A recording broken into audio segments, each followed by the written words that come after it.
Yu-Gi-Oh! The Egyptian God Cards Evolved Archetype by TGS Anime. Anyone who's been in the Yu-Gi tubing space for a hot minute knows, the Egyptian God cards often get discussed, especially because of their really janky and wonky rulings. DZeef has a number of very fun videos breaking those down as well. Very good creator. I wanted to see TGS Anime's takes on it, as well as I've seen some of the new support. I think I have copies of Ancient Chant, but the last time I actively paid attention to Egyptian God support was like Disciple of Ra, whenever that came out. So this will be pretty fun. I'm ready to see this. For many years, the legendary Egyptian god cards Slifer the Sky Dragon, Obelisk the Tormentor, and the Winged Dragon of Ra, let's be honest, they were just collector's items. Yeah. Cool to look at, but not that great to play. The reason why they didn't translate very well from the anime to the real world. Basically, all those uber powerful effects they have, resistances and diabolical attacking abilities, it all got stripped away or nerfed heavily, which was such a shame. What we are left with are just vestiges of these once great monsters. However, fast forward to modern day and Konami has changed the Egyptian God card game. The God cards now have their own dedicated support cards that turn these vestiges back into the legendary divine beasts they were always meant to be. Now, don't get me wrong, is there still room for improvement? Yes. Do they still need more support? Yes. Are you beating the top tier meta decks? Probably not, but you're going to stand a lot better chance than you did before the support came out. Excuse you, back in my day, we ran Obelisk and Frog Monarchs, okay? Frog Monarchs was fun. Obviously, I'm being sarcastic here. I did actually run Obelisk, because it unironically was a tech, because Treeborn Frog was a recurred every standby phase, so every one of your standby phases. So there were some odd things that it saw use in. Slifer and Ra were kind of like the weird ones, right? Especially if their effects got negated, because then they go back to zero, right?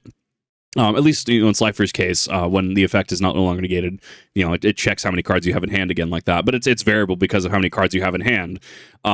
So just fun things. The amount of investment you have to do, as well as the lack of protections and minimal payoff. Obelisk was technically the most competitive of the three Egyptian god cards. So it's always fun to look back retroactively and understand how mechanically they functioned with the game. That's why today I think we should break down the latest support for all three of the Egyptian god cards, explain their combos, and let you know all you need to crush your opponents with the power of a god. Let's start first with the Flying Serpent of the Sky, Slifer the Sky Dragon. Is it bad? I don't know why it's not full screen. Is it bad that my immediate thought was of the sky? Just, oh my god, I'm so M&J TV. Why is this not full screen? Firefox, what are you doing? That is so strange. It's gonna bug me now. Like the other two god cards, it has a couple of effects that all three share. These are that it requires a whopping 3 tributes for its normal summon. When it's normal summoned, cards and effects cannot be activated to disrupt this summon. And if this card is special summoned, it sends itself to the grave at the end of the turn. The reason why all three Egyptian god cards have these effects is simply because why do they need 3 tributes? Because they're just that uber powerful. Right. Why can they be summoned without being responded to? Well, they're Egyptian god cards. They're just that uber busted. They're that powerful. They can summon to the field without being stopped. And why do they send themselves to the graveyard after being special summoned for a turn? Well, that is something that the Egyptian god cards have as a resistance. They have the ability that in the anime, when they are affected by a spell or trap card, that effect only lingers for a single turn, and then it goes away at the end of the turn. So obviously, if you bring this monster back with Monster Reborn, that effect only lasts for that turn, and it sends itself back to the grave. The only thing that the Egyptian god cards should have had, which they didn't from the anime in terms of protection, is that they cannot be targeted by any card. They're also missing the ability to be unable to be removed from the field by opponent's effects. So that one was actually a little interesting because in the final duel versus Yu-GiOh versus Atem, remember how Yu-GiOh ends up doing the whole quicksand thing with Obelisk to lower its attack value? That's one of those weird interactions where, because it's technically affecting the field beneath Obelisk, it technically affected Obelisk. So that one was a little bit of a workaround. So unfortunately, this Slifer doesn't have it, but someone does have it. We'll talk about it a bit later. Slifer's unique core effects are it gains 1000 attack and defense for each card in your hand. If a monster is normal or special summoned to the opponent's field in attack, that monster loses 2000 attack points. Then, if its attack has been reduced to 0 as a result, destroy it. The second So mouth. as you can see, Slifer requires hand advantage to succeed, which is very difficult in an Egyptian god deck. You're using 3 monsters for its summon, you're going to be tearing through those resources. However, that's where the Slifer support comes in. The revived Sky God. This trap is imbued with divine power, as its activation and effects cannot be negated. When activated, it lets you special summon Slifer the Sky Dragon from your grave, but here's the thing. You and your opponent then draw cards until you have 6 cards in each of your hands. This is great because it instantly gives your Slifer 6,000 attack for a devastating attack. Plus, I like that each of the arts has their own artwork. I didn't know that. I haven't played Master Duel in a hot minute. you can banish this card in the grave to place a monster reborn on the top of your deck, letting you go again on your next turn. Now, of course, letting your opponent draw 6 cards is not a great thing. Not ideal. But you can kind of play around this. Pro tip, the best way to use the revived Sky Guard is to use it during the opponent's end phase. Yeah. This stops them being able to use any of their newly added cards. You then wait for Slifer to go to the grave, and then follow up by activating Revived Sun God's effect in the grave, which places Monster Reborn on the top of the deck, and now, since Slifer is in the grave, you also get to instantly draw it. I love this. I mean, this reads like jank, right? So the inherent issue with the Egyptian gods, as compared to, even with the support, as compared to, say, a modern boss monster, right, is that it's too many pieces, right? So if we talk about tempo, right, in sword fighting, right, you know, if I can win a duel, right, by just thrusting at my opponent with my rapier or longsword, whereas my opponent's like, well, I'm going to have to passing step in, and then I'm going to have to try to collect their blade, and then I'm going to have to thrust in, right? But a 1 to 3 step, respectively, and I can just win with 1 step. Which one's going to be more efficient? Just in a vacuum, right? There's obviously more things that go into this, but in a vacuum, right? Providing a visual example people can kind of follow. That is going to be one of those things where it's like, yeah, the 1 step is going to be a little more consistent. It's going to be ideal. You're going to want to minimize your action economy. You make sure that you do something in the least amount of moves or least amount of effort, right? That goes into meta conversations, but that's another conversation in its entirety that I don't want to go down. So when we look at Slifer, Ra, and Obelisk, and yeah, they have effects, right? But then you look at something like, trying to pull something out of the air, or look at something like, I don't know, like Varudris, or you look at something like Red Eye's Dark Dragoon, right? Or you look at like DPE, right? So they have some kind of recursion. Some of them have their own protection effects, even Omni negates, right? And especially because of how lightning fast modern Yu-Gi-Oh is, Omni negates in general, like Omni negates especially, are very important to the game in disrupting your opponent's plays. Yu-Gi-Oh is very interactive as a game compared to many other TCGs. So I feel like they're balanced in a way that if they had their anime effects, yeah, they could probably compete in modern day meta, right? But the fact that they don't, and they have their nerf states, right? And they have to have other cards that allow them to do what they're supposed to, I think is good from a game balancing standpoint, but it's not going to be, cutting edge meta, right? Slifer the Sky Dragon staring down, oh god, I'm sorry. I'm still waking up. I'm trying to pull a boss monster out of thin air. Eldritch Golden Lord, right? Sure, Slifer may beat it out attack-wise, and sure, it's going to second mouth it if it's summoned and drag it down to 500, right? But Eldritch Golden Lord has recursion, and, it also plays well within its own archetype, where you're having to deal with dead draws of a funny trap card that also does allow your opponent to draw 6 cards. That also allows them, what happens if they have an Ogre, a Veiler, a Battle Fader, right? If they have a Battle Fader in hand, right, and you swing with Slifer, so you have nothing on board, grats. Or what if you have Gores in hand now, right? Or if you're going against a light deck, grats, they have Honest in hand now, or Bujingi Crane if they're still a Bujin fan, right? I'm still a Bujin fan. They're weirdly expensive. I mean, that devolves into optimal play, that devolves into metagame understanding, that it goes into a few different things. But the core of the argument I wanted to pose was is it necessarily going to be the most meta? No. And that really comes down to, not because the effects aren't good, but because you have to have multiple pieces in order to get a similar effect that single card combos or single cards themselves can reach, right? which becomes a problem. And especially in a day and age where, yes, negates are going to be, meta. And, there's no battle protection, has no effect protection, no targeting protection. Those inherently start working against them. Now it's your turn. Bring back Slifer the Sky Dragon with Monster Reborn. Now you have a full hand, a massive beat stick, and potential for game. It is fun, though. Especially if you pair it with this next card. Each of the Egyptian god cards has one card named after their iconic attack. This is Slifer's signature attack card, Thunder Force Attack. This card is also imbued with divine power, as its activation and effect cannot be negated. When activated while Slifer is on the field, you destroy all face-up monsters your opponent controls. And if you did this during the main phase, you can then draw cards equal to the number of monsters destroyed. Wow. You can only attack with one monster for the rest of this turn. It's a flavored Raigeki, right? Well, and isn't that what the Raigeki alternate art made it? Well, didn't the Raigeki alternate art that came out fairly recently as of recording this, didn't it have Slifer shooting his Thunder Force attack, right? So Raigeki and Slifer are kind of synonymous with each other now. So how can we go for game with this? Well, you use this after the revived Sun God play. You then wipe their board, making them wide open for a direct attack. What's even better is if you destroy 2 or more monsters, you top up your hand, Slifer's attack increases to potentially over 8,000, creating a Slifer the Sky Dragon OTK. So I can't find these structure decks anymore. I'm gonna have to buy singles, but I'll probably, depending on how expensive they are, I'll probably buy multiples. Because honestly, Revive Sky God could be pretty cute. It could be cute as a tech in some kind of jank homebrew, right? Like just looking at being able to make Monster Reborn your top deck, right? It's janky, but it's cute. These cards were your Slifer offensive cards, but what happens when you're on the back foot? Well, you want to use this card instead. Ultimate Divine Beasts. It's a continuous trap that can be activated when your opponent declares an attack. You discard a spell or trap to special summon a Divine Beast from your graveyard into defense. Then all your opponent's monsters attack into it. Is that art supposed to be Slifer the Sky Dragon under the effect of Spellbinding Circle?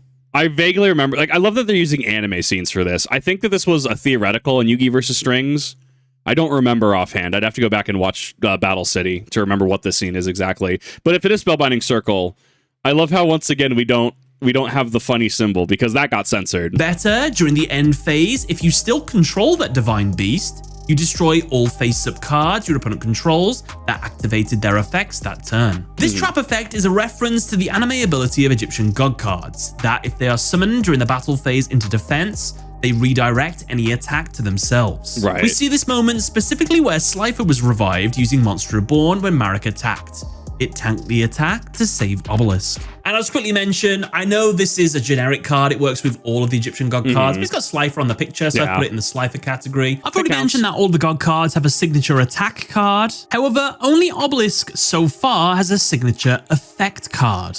Obelisks is, of course, Soul Energy Max, and if we do get them for Slifer and Ra, they would be called Lightning Strike and point-to-point transfer, and probably instant attack. Ra would get 2. So hopefully this is some future support we could get. If I had to guess hypothetically what Lightning Blast would do, well, I assume it would be something like a continuous spell or a continuous trap or something, and it would imbue Slifer with its anime version of its Lightning Blast effect. Meaning whatever position the opponent summons their monster in, attack or defense, they would still lose 2,000 attack or 2,000 defense points. This would make it so Slifer's effect can't be played around by summoning cards into defense. It would also, like the Obelisk equivalent card, allow you to search and instantly summon a Slifer the Sky Dragon by banishing it from the grave. Speaking of, the giant divine soldier, Obelisk the Tormentor. Before we get into Obelisk, I do think that they actually work. It's minimalistic because we don't have a full deck around it, right?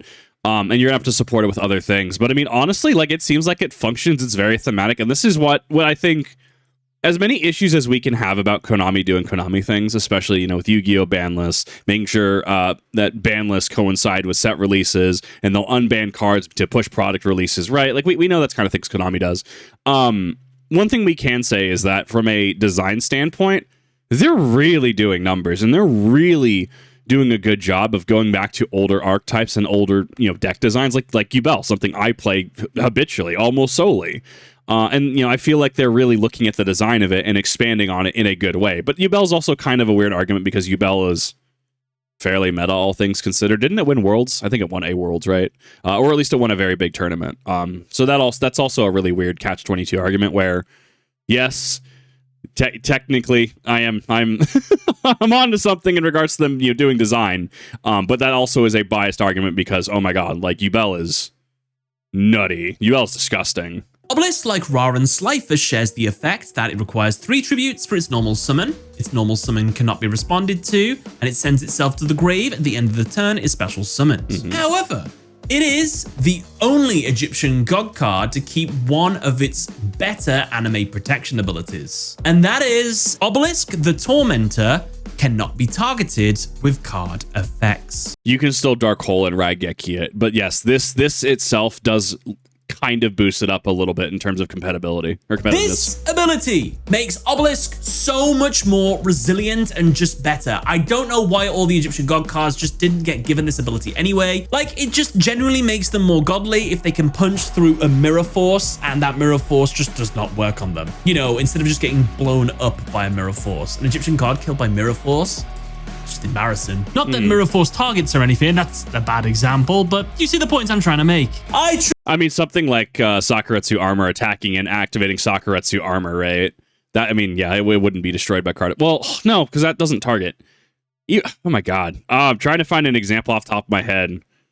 The fact that I don't remember any target destroy abilities. Yeah, bad example on my part too, but we get what he's saying. Tributes! Embodiment of Apophis, Tiki Curse, and Zoma, the Earthbound Spirit to summon my very soul! Winged Dragon of Ra! Amazing. The real version, not the fake one. And then I'll screw it. I'll pay all my life points. Oh my god! I don't know its attack name. It's like Hyper Blaze Cannon, I think. Whip the stool? Dude's going deep. Don't have Magic Cylinder, don't have Mirror Force. Don't have anything. Oh no, You should have checked my trap! Mirror Force! Unfortunate. Obelisk's unique. You gotta respect him going deep, though. That's why people enjoy Yu-Gi-Oh. That's why people have fond memories of Yu-Gi-Oh. Core effects are: you contribute 2 monsters, destroy all monsters your opponent controls. This card cannot declare an attack the turn this effect is activated. Like Slifer losing the ability to reduce the defense of monsters if they're summoned into defense, Obelisk also lost something as well, since it no longer deals 4,000 damage after destroying all monsters the opponent controls, and it can't declare an attack on the same turn this effect is used. But that's okay now, because Obelisk is the brute force monster, and as such, its new support gives it back all the abilities it was missing and helps facilitate its big punch on the opponent. First, to help get out Obelisk and honestly any of the Egyptian god cards, we have the card Soul Crossing. This is a quick play spell that helps break boards and summon Egyptian gods with ease, letting you summon any divine beast by attributing 3 of the opponent's monsters. I'm sorry, wait a minute. Is that what that does? So is this Soul Exchange's anime effect effectively but themed for divine beasts? When did they add usage rate? I've been off Master Duel for a hot minute. During the main phase, immediately after this effect resolves, tribute 1 divine beast monster. When you do, you can tribute 8 monsters, plural, up to plural, your opponent controls, even though you do not control them, but tribute summon this way. Apply this effect to the end of the turn after this card resolves. I have to actually see the full effect. Sorry, give me a second. Now, this is what you can only activate 1 card or effect per turn, not counting effects of divine beast monsters.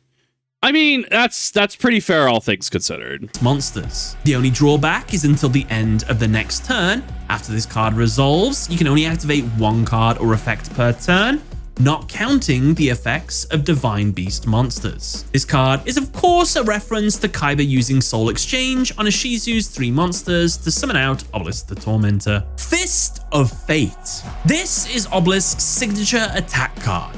As such, it has the divine power that its activation and effect cannot be negated. When this card is activated, if Obelisk is on the field, you can negate an opponent's monster's effect and destroy it. Then, if you used it during your main phase, you can destroy all spells and traps your opponent controls, clearing the way for Obelisk to attack your opponent directly. Okay, so Obelisk is not Master Spectator, Heavy Storm, or / Harpy's Feather Duster, Raigeki is Slifer. Safely. Fist of Fate's effect is a reference to the Battle City final duel where Yu-Gi used Soul Taker on Marek's Egyptian god slime sacrificing it to trigger Obelisk's infinite attack ability. The Breaking Ruin God. This quick play spell also possesses the divine power to be unrespondable to. When used, it summons Obelisk from the hand or grave, and then makes him unaffected by opponent's card's effects for the rest of the turn. Fair enough. If you tribute 2 monsters while you control Obelisk to use his board wipe effect, you can banish this card from the grave to make that effect. Also banish all monsters in the opponent's grave and burn for 500 damage for each one banished. Okay. While this effect might seem like a reference to Obelisk's Soul Energy Max ability, more than likely, this could be a reference to Obelisk's obscure ability that popped up every now and then, where when it tributed 2 monsters, it would get infinite attack. Most iconically, when he tributed 2 Egyptian god cards to do this, which I've just realized in the footage I actually managed to do. However, that was really fun. I was about to comment on that. Imagine tributing 2 Obelisk to do 65 when you had 12k on board. I mean, it's one of those like comp brain silliness things. I thoroughly enjoyed it though. I thought it was funny. if you want a more direct reference to that ability, well, then we have the next card, Soul Energy Max. This trap is named after Obelisk's signature anime effect. As such, when activated with Obelisk on the field, it lets you tribute 2 monsters to destroy all opponent's monsters and then inflict 4,000 damage to the opponent. Okay. It can also be banished from the grave to search for Obelisk the Tormentor in the deck and add it to your hand. Then you can immediately normal summon it if you have the tributes already ready on the field. So yeah, that's giving your Obelisk back his anime ability. It's pretty cool. For the final Obelisk card, we have Magical Trick Mirror. I was wondering if we were ever going to get this card. That's actually really cool that we got it with Obelisk support. It's a trap that lets you target a spell in your opponent's graveyard and set it to your field when you're attacked.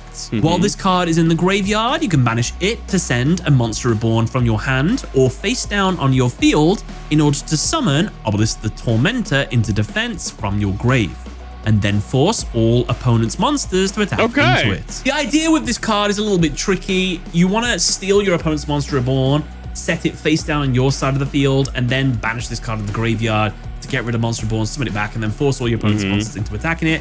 It's a really tough one to do, but I mean, you can steal a good card from the opponent's graveyard as well, like Harpy's Feather Duster or something decent, if you already have monster reborn in your hand as well. That one's a weird one. It's kind of like why, what is it, Yu-Gi-Oh! For Realman Weather Report FTK or OTK, right?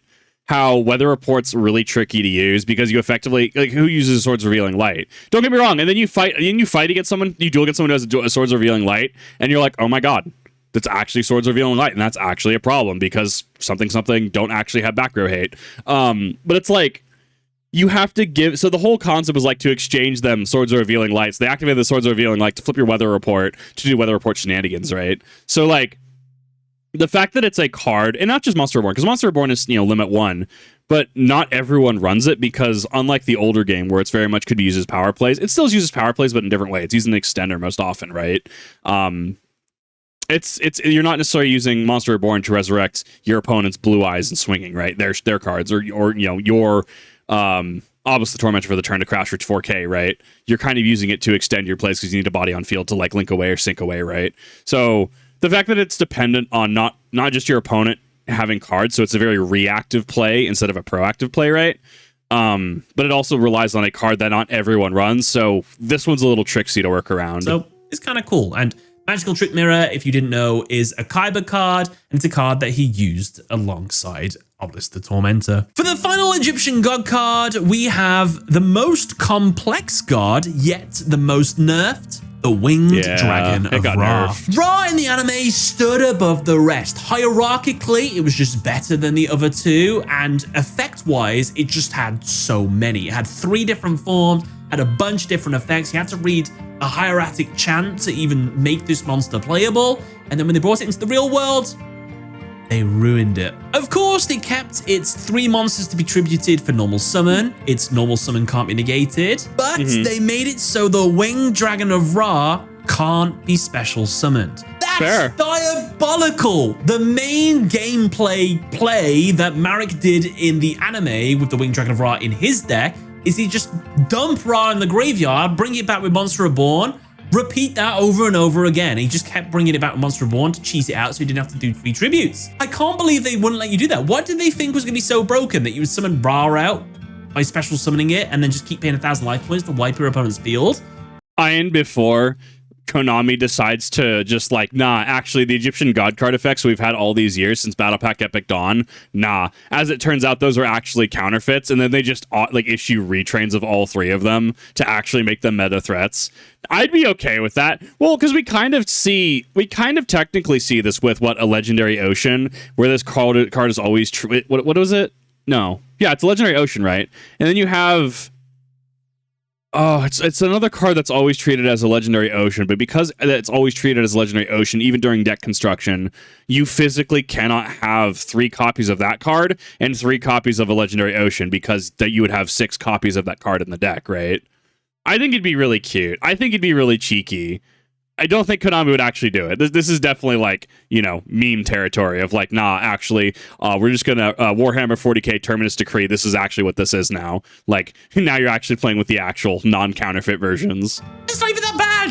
It was fine. Its core effects are, when it's summoned, you can pay life points, so that you only have 100 left. This card gains attack and defense equal to the amount of life points paid. Also, you can pay 1,000 life points, target 1 monster on the field, destroy that target. So it's clear Ra needs strong life point advantage to work efficiently. It's a shame we lost all those anime effects, but wait a minute, they're all back in the support card forms. Ra has his 2 alternate forms made into card forms. Sphere mode is the most competitive Divine Beast monster. Don't even at me. Sphere mode is dumb. Tribute 3 of your opponent's monsters to give them this ball. This is great because it clears a board of troublesome monsters, and then this card comes back to your side of the field during the end phase of the next turn. The opponent of this card cannot target it with attacks or card effects. You contribute this card, special summon the Winged Dragon of Ra from your hand or deck, ignoring its summoning conditions. And if you do, its attack and defense becomes 4,000. And of course, this is a reference to Sphere mode being used against my Valentine, who didn't know the hieratic chant to unseal it. Ra's second form is Ra Immortal Phoenix. If the Winged Dragon of Ra is sent to the graveyard, this card can summon itself from the grave. Cards and effects cannot be activated in response to this effect's activation. This card is unaffected by other card effects. You can pay 1,000. Ooh, that flame animation didn't look good. Activation. This card is unaffected by other card effects. You can pay 1,000 life points to send 1 monster on the field to the grave. Once per turn during the end phase, send this card to the grave. And if you do, special summon 1, the Winged Dragon of Ra Sphere mode from your hand, deck, or grave, ignoring its summoning conditions. Phoenix mode is great because, oh no, I lost my Ra. It just upgraded it into an even better form. It's unaffected by everything, and it also now has non-targeting removal, which is great. I will say, I'm going to be honest, I think it's a huge missed opportunity. As someone who really liked hieratic dragons, what is it? Hieratic dragon, the seal dragons, right? I don't remember. Well, they had the rank 8 that everyone used, right? Heliosphere or whatever. Heliostat, I can't remember offhand. But I think it's an unfortunate missed opportunity to make the hieratic dragons feed into the Egyptian gods. I heard something about Horus, the Horus archetype, technically doing something with them, but I think that was just like passing meme chatter that I heard. I don't know. Like, I feel like it's a little bit of a missed opportunity to have had the hieratic dragons play into Ra a little bit. Ra's alternate forms, we have his disciples, Ra's Disciples. This monster helps you summon out Ra and any Egyptian god card as it summons 2 clones of itself, giving you 3 bodies instantly. The only catch is you can't special summon anymore while these cards are on the field. Reactor Slime. When summoned, it spawns 2 slime tokens, giving you 3 bodies immediately. And even better, you contribute Reactor Slime in the battle phase to set Metal Reflect Slime face down. That's pretty spicy. Then on your turn, you can activate to special summon it to the field, and then transform it into the Egyptian God Slime. We'll get to Egyptian God Slime in just a second. Before that, we have another monster that you can use to summon this monster out, Guardian Slime. Why is this card so expensive? I got my copies for $20 in the past couple months. Why is this card specifically so expensive? Like, I was trying to figure that out, and I think it's just a supply and demand thing. Like, I look at it and I'm like, Why is this actual like competitive hand trap pricing? Like what? If you take battle or effect damage, you can special summon this card from your hand, so it's a hand trap. During damage calc, this card battles opponent's monster. Quick effect: make this card gain defense equal to the opponent's monster attack during damage calculation only. If this card is sent from the hand or field to the graveyard, you can add one spell trap from your deck in your hand that specifically lists the card Winged Dragon of Ra in its text. You can only use this effect card sign once per turn. I mean, 20 USD is a little weird for me. I think it's got to be a limited print or something like that. Like there's something there that breaks this. And I didn't even know this card existed until I looked through some of the backlog. This monster summons itself from the hand to the field when you take damage. While on the field, it becomes an immovable defensive wall, as it's impossible to attack over since its defense will always match the attacking monster's attack. This monster as well can be transformed into the Egyptian god slime, which is good because when this card is sent to the grave, it searches for any Ra spell or trap card from your deck straight to your hand. Egyptian god slime. You can tribute a level 10 aqua monster with 0 attack and defense to summon this fusion monster instead of using polymerization. I really love that. Wasn't this card, how expensive was this on launch? Wasn't it upwards of like 80 or 90 USD? OG Egyptian God Slime was weird. Like OG Malicious Bane and a Dusted Gold. Remember those? The Evil Hero support? Remember how those were really expensive too on launch? Man, some of the pricing gets wonky in this game. On the field, this monster counts as 3 tributes for a tribute summon. It can't be destroyed by battle, and the opponent's monsters cannot target your other monsters with attacks or card effects, except this monster. Fair. This is great because you can literally sit on this monster until you get your Winged Dragon of Ra in hand, tribute this monster because it counts as 3 tributes, summon it straight to the field, and even if you've got some other stuff on the field, this will stop your weaker monsters from being attacked, and maybe even have a weak Winged Dragon of Ra with not many attack points. This thing will make sure that doesn't get attacked when you've only got 100 life points. And by the way, this is something that I would really like to see for Egyptian God Slime. I would like to see 2 alternative artworks for Egyptian God Slime. So we've got Egyptian God Slime with Obelisk Slime version. I'd like to see one with Slifer Slime version and Ra Slime version. That'd be so cool. You can play all 3 in your extra deck and summon whichever one you wanted to. They did the same thing, it's just the artworks are different, but I think it'd be really cool. Blaze Cannon.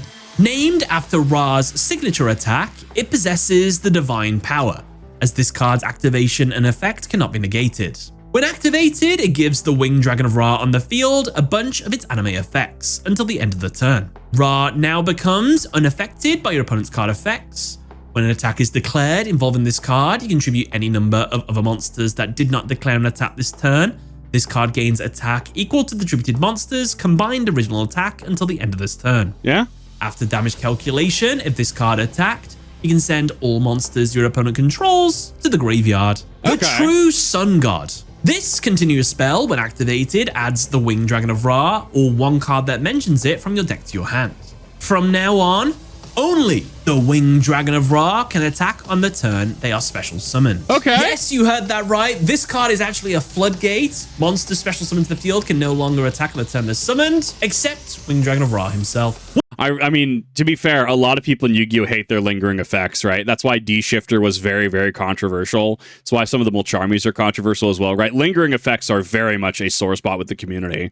Something like this as well is very interesting because on one hand, you can argue that it's balanced because it's not like it's in a popular archetype like Yu-Gi-Oh, right? Like, can you imagine if it's like, yeah, we're gonna have, true pain or true nightmare pain, right? And it's like, yeah, the only monsters that can attack are Yu-Gi-Oh monsters, right? How that would like just, oh man, that would get banned so quick. It's not even funny, right? But I mean, something in Ra where it's like, yeah, you have to be playing Rod. You're probably playing Slime support, right? Like you're kind of doing some jank, right? This makes me actually unironically want to run this in Yu-Bell. I'm gonna make some jank Yu-Bell Ra build. It's gonna happen.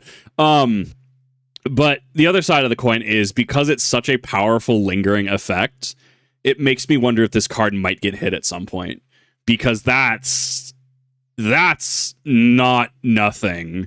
Anything, because who's playing Winged Dragon of Ra? Let's be honest, right? Yeah, you're gonna have people side decking Sphere mode, right? That's a very common sideboard staple, right? Especially in a game where Nibiru sees a lot of play because it just, oh, is that your 5th summon? Cool, I'm gonna yoink all of your stuff. Get it out of here, right? So Sphere Mode's one of those that's fairly easy to get on board. It's why the Kaijus are also good as well. Because they're just non-targeting spot removal, right? Oh, that's a funny Apocalyphort Towers you have there. Would be a shame if I Gamma Sealed at 5-head. I don't know. That's a really strong effect. I like that, but I also could see a lot of back and forth on if this is healthy for the game or not, even if it's in a quote-unquote jank or table 500 archetype. Once per turn during your main phase, you can send this card from the field, or 1 the Winged Dragon of Ra Immortal Phoenix from your deck to the grave. Then send 1 Winged Dragon of Ra from your monster zone to the graveyard. Sure. Basically, this effect instantly triggers the summon of Immortal Phoenix. Okay. Ancient Chant. This card straight up adds Ra to your hands and gives you an extra summon in order to tribute it to the field. Even better, you can banish this card from your grave before you summon Ra, so that now when it is summoned, it gains attack and defense equal to the monster's tributed stats added together. This effect is of course something that Anime Ra could do, so you didn't always have to pay life points, and something that Winged Dragon of Ra should have had built into its original form. Yeah. Dangers of the Divine. Pay half your life points, then tribute 1 monster. Special summon 1 the Winged Dragon of Ra from your hand or banishment, ignoring its summoning conditions, and make its attack and defense 4,000, but it cannot attack. During the end phase of the next turn, return Winged Dragon of Ra to the hand. If this card is sent from the field to the grave, choose 1 the Winged Dragon of Ra in your monster zone, and send all other monsters on the field to the grave. The lack of being able to attack with this card reveals this is a reference to the fake Winged Dragon of Ra Odeon used, and unfortunately got struck by lightning as a result. Millennium Revelation. You can send 1 Divine Beast monster from your hand to the grave, add 1 Monster Reborn from your deck or graveyard to your hand. You can send this face-up card to the graveyard. This turn, you can special summon the Winged Dragon of Ra from your grave with Monster Reborn, ignoring its summoning conditions. During the end phase of the turn this effect was activated, send the Winged Dragon of Ra to the graveyard. Dark Spell Regeneration. Oh, I actually didn't know this card existed. Well, I was actually curious if they're going to bring something like this. What was the other one? Zombie Gem. This was in Merrick versus Yu-Gi's duel, where it showcased a lot of the powerful, quote-unquote, rare cards that he had obtained from his rare hunters, right? I wonder if that, the use of Millennium, as obviously there's the Millennium archetype, which supports Exodia. It's interesting seeing them going back and using concepts like this, and clearly I think it's working because a lot of people do enjoy this kind of thing. The opponent's monster declares an attack, target 1 spell in your opponent's grave, set it to your field. You can banish this card from your grave, send 1 Monster Reborn from your hand or set in your field to the grave, special summon 1 the Winged Dragon of Ra from your graveyard, ignoring its summoning conditions. Then you can send 1 monster your opponent controls to the grave. Also, send that special summon monster to the grave during the end phase. Okay. Yes, Dark Spell Regeneration is the same as the one that Obelisk has. I don't know why Slifer doesn't get one. Seems kind of cruel. Sun Guard Unification. If you control a monster whose original name is the Winged Dragon of Ra, you can activate this card the turn it was set. Okay. During the main phase, you can pay life points so that you only have 100 left. 1 special summon the Winged Dragon of Ra you control gains attack and defense equal to the amount of life points paid, even if this card leaves the field. Once per turn, you contribute 1 the Winged Dragon of Ra, gain life points equal to its attack on the field. You cannot activate both of this card's effects in the same chain. To really capitalize on this card, I would recommend you summon the Winged Dragon of Ra Sphere Mode, then special summon the Winged Dragon of Ra. It's already got a base of 4,000. Then increase its attack to either extremely high attack, and then tribute it after you've attacked to gain an absolute whopping ton of life points. The true name. Declare 1 card name, excavate the top card of your deck, and if it is the declared card, add it to your hand. Then you can add to your hand or special summon 1 divine monster from your deck. If it's not the card you declared, well, you just send it to the grave. You also might as well mention the field spell, Mound of the Bound Creator. I'm trying to remember. I think this was GX era, right? This card was actually developed by a guy called France in Yu-Gi-Oh! GX who used a fake Winged Dragon of Ra. While on the field, this card makes level 10 or higher monsters unable to be targeted or destroyed by card effects. you know what's level 10? Yubel. If a level 10 or higher monster destroys a monster by battle and sends it to the grave, the player who controlled the destroyed monster takes 1,000 damage. When this card on the field is destroyed by card effect and sent to the grave, you you can add one divine monster from your deck straight to your hand. Oh, that's so silly. I love it. If you want to learn more about the Egyptian god cards themselves rather than their support and their lore and everything, I actually have a video for that right here that goes into a deeper dive. Who do you think has the best support? Obviously, Ra has the most, Obelisk has the second most, and Slifer doesn't have that many. Does more mean better? Let me know in the comments section below. Thank you for watching the video. Catch you later. I think Ra just won because of Ra bias, right? I really feel that Ra just kind of wins, unfortunately. Ancient Chant's pretty powerful. True Sun God's pretty powerful. Yeah, that's pretty silly. No, with my Nightmare Throne. The amount of times I don't actually have Nightmare Throne up, though, is honestly shocking. I even with your full 3 copies and terraforming, like most games I don't even get it up. It's very funny, all things considered. But I honestly enjoyed this. I've heard as well. I don't know why more people don't react to TGS Anime when he does really good content that is up a lot of people's alleys. So that one's kind of a weird one to me. So that's I want to do my part to one, showcase an awesome creator, an amazing creator who makes some really banger content, and help TGS Animes in what way I can help him reach that million mark. Because I mean, this is million sub content easy, 100%.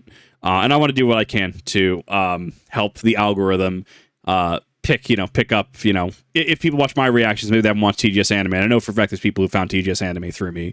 So just trying to spread a really cool, really positive creator to as many people as I can. But thank you everyone for watching. I really do appreciate it. Hopefully you enjoyed this. Let me know what your favorite Egyptian god card is in the comment section down below. Let me know what your favorite piece of extended support is. And I will see you all in the next one.